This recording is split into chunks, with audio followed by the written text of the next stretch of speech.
Қарағанды облысында Баян мектебінің негізін қалаушы жанның туғанына 100 жыл толды. Осыған орай Шалқыма концерт залында халық аспаптарының фестиваль байқауы өтті. Өнерлер өріс байқасқан жарыс турасында.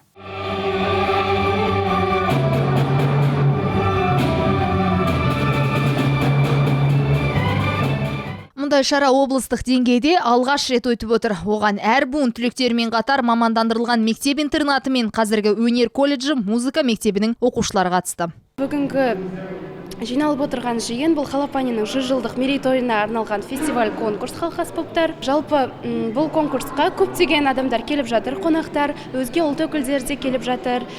Тек қана Қарағанды облысынан ғана емес, басқа да қалалардан, және де Россиядан, Москвадан да келіп жатқан біздің көрермендеріміз бар.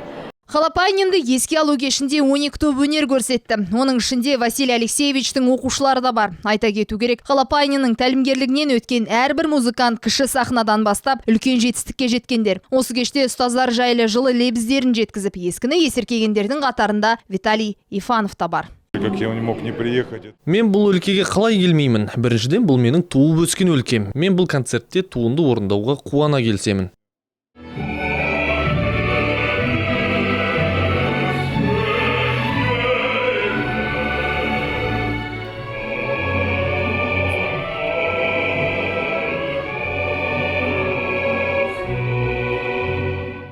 Василий Алексеевич жарқын идея, терең ойлармен есте қалған жан. Бай білімі мен өмірлік тәжірибесі бар. Баян мектебінің дамуына зор үлес қосқан музыкант. Василий Қалапайнинді еске алуға арналған фестивальде дарынды музыканттардың орындауында түрлі жанрдағы әуендер шертілді. Соның арқасында бүкіл өмірін музыкаға арнаған көрнекті тұлғаны еске алды.